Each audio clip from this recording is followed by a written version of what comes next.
Nosso estudo de hoje está na carta aos Colossenses, capítulo 3, versículo 16. Paulo fala o seguinte: a palavra do Cristo habite em vós ricamente. E Emmanuel trabalha na lição 125 do livro Fonte Viva, ricamente. Dizes confiar no poder do Cristo, mas se o dia aparece em cores contrárias à tua expectativa, demonstras deplorável indigência de fé na inconformação. Afirmas cultivar o amor que o Mestre nos legou, entretanto, se o companheiro exterioriza pontos de vista diferentes dos teus, mostra enorme pobreza de compreensão, confiando-te ao desagrado e à censura. Declaras aceitar o Evangelho em sua simplicidade e pureza, contudo, se o Senhor te pede algum sacrifício perfeitamente compatível com as tuas possibilidades, exibes incontestável carência de cooperação, lançando réplitos e solicitando reparações. Asseveras procurar a vontade do celeste benfeitor, no entanto, se os teus caprichos não se encontram satisfeitos, mostras lastimável miséria de paciência e esperança, arrojando teus melhores pensamentos ao lamaçal do desencanto. Acenderemos, porém, a luz, permanecendo nas trevas? Daremos testemunho de obediência, exaltando a revolta?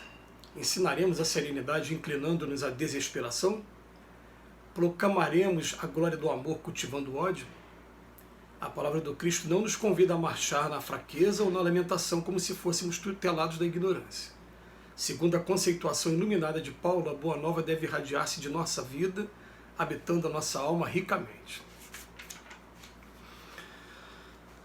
Quem está acompanhando o estudo dia a dia, tem dia que morde, tem dia que assopra, tem dia que morde, tem dia que assopra, tem dia que exalta e tem dia que vem para corrigir. Hoje, uma sessão de puxão de orelha em todos nós, porque é muito difícil a gente imaginar uma vida aqui na Terra que não se enquadre pelo menos em algum desses exemplos que Emmanuel veio dizer para a gente.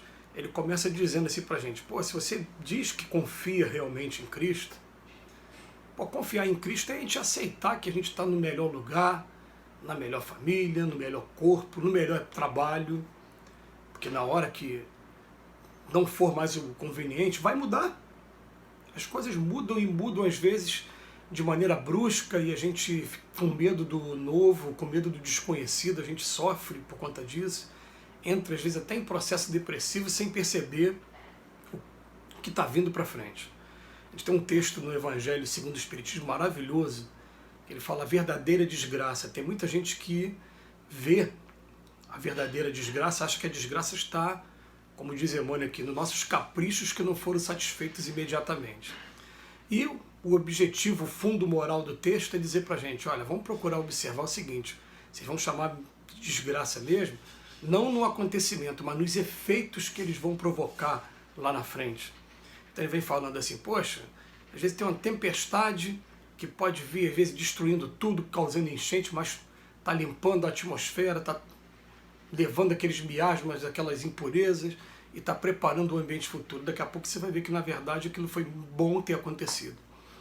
É interessante, né, que a gente viveu um período de isolamento total em muitos lugares, e muitos lugares perceberam que, quando o homem parou de atingir a natureza se mostrou maravilhosa como era, se refez, se recriou, e os mares ficaram mais limpos, os rios ficaram mais limpos, e até alguns peixes, alguns pássaros que estavam sumidos resolveram dar o ar da graça. Quer dizer, então a gente fica pensando assim: o que é a desgraça de verdade? A desgraça de verdade é quando estiver acontecendo alguma coisa com a gente pensar o que isso está trazendo lá para o futuro, né? E muitas das vezes a gente vai perceber assim: sempre está trazendo coisas boas, e a gente que, por conta da nossa rebeldia, a nossa falta de compreensão, a gente não está percebendo.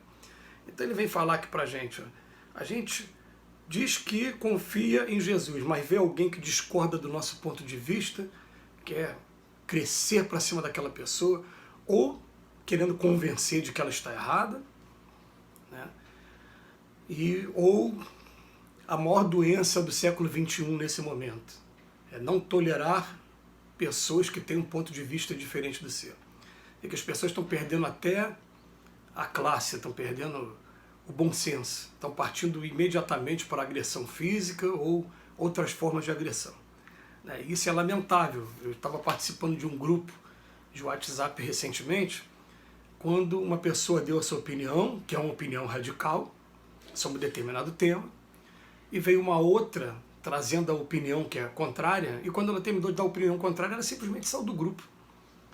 E eu fiz esse comentário, falei, gente, espera aí, mas que doença é essa que está pegando todo mundo aí, que a gente esqueceu que as grandes ideias nascem desses debates, que é normal quando uma pessoa está passando por crise ela se exaltar, então às vezes ela pode falar coisa que não deve também, mas porque está passando um momento de crise, isso é normal. E que coisa é essa? Eu falei assim, ó, é uma pena ela ter saído, porque eu concordo com o ponto de vista dela, mas aqui a minha opinião é só mais uma opinião, e tenho certeza que pegando todas essas opiniões a gente vai chegar numa ideia interessante para a coletividade, para todo mundo que está ali naquele grupo, que é um grupo de trabalho, um grupo específico que eu estou falando. Então, quer dizer, a gente vê que a pessoa, né, tem um ponto de vista diferente do nosso, a gente demonstra enorme pobreza de compreensão, desagrado e censura. Declaras aceitar o Evangelho, mas se o Senhor te pede algum sacrifício que é compatível com a gente fica... exibe incontestável carência de cooperação. Já percebeu que a gente está no lugar certo na hora certa também? Tem gente que vem falar para mim assim, ó, poxa, agora minha mãe ficou doente. Pô, que bom, cara. Você estava perto dela, você está sendo um instrumento de Deus para cuidar dela. Ah, mas eu não estou podendo mais fazer o que eu fazia antes. Não, mas foi o que Deus te pediu agora para fazer, ué. Né? Que bom que ela colocou, poxa, se colocasse para mim, meu filho, uma pessoa que me ama do meu lado no momento que eu estou em dificuldade, eu vou agradecer a Deus por isso. Mas no primeiro momento a gente reclama. Aí depois vem um outro ponto, ele fala aqui pra gente, né? A gente procura, diz que está procurando a verdade celeste, mas se não for do jeito que eu quero, eu demonstro lastimável miséria de paciência e esperança. E, gente, o jeito que eu quero é a minha zona de conforto, que a maioria das vezes não me leva mais a ponto nenhum de evolução. Então tem que mexer naquilo que está precisando de reforma. É a mesma coisa que eles quebra-cabeça, né? Se eu terminei isso aqui, beleza, isso aqui conclui, tem que terminar isso aqui agora, tem que terminar isso aqui agora. Eu posso me contentar, ficar só admirando aquele ali, que está pronto, falar, olha como é que ficou bonito, e deixar os outros de lado. Mas uma hora, quando se trata de evolução, se trata de vida espiritual, uma hora eu vou ter que olhar para os outros também, e a gente vai decidir se a gente faz isso agora, se a gente descansa um pouquinho para pegar energia de novo, para poder continuar, ou não. Né? E Emmanuel faz 3 perguntinhas simples, 4 perguntinhas simples. Acende a luz quem permanece na treva? O que vocês acham? Nós daremos testemunho de obediência exaltando a revolta? Será que a gente vai ensinar celeridade para alguém se a gente se mostrar desesperado? Ou então glória do amor cultivando o ódio? Quer dizer, ele dá um puxão de orelha na gente hoje.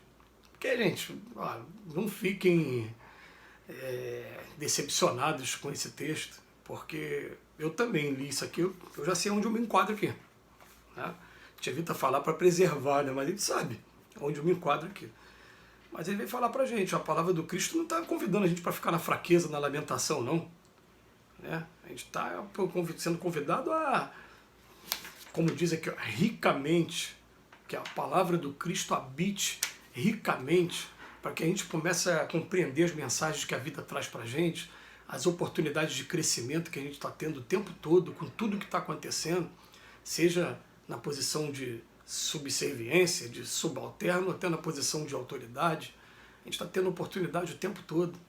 As pessoas, depois que chegam à posição de autoridade, agora é o momento... Não, tem mais responsabilidade do que o outro agora.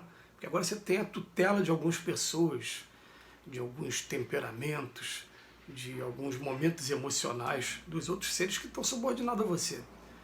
E a gente pode ser para-raio aí de problemas graves. Uma coisa que você faz com o subalterno seu, de repente ele vai levar para a família dele, pode levar a família dele em desgraça, mas uma coisa de bom que você faça aqui, ele pode também estar proporcionando a felicidade dos entes queridos que moram com eles.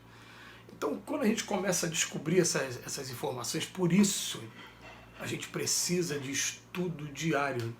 Por isso que a ordem é vigiai e orai. Relaxa um pouquinho, a gente fica entregue aos nossos instintos, começa a tomar esses caminhos que a Emmanuel falou aqui agora.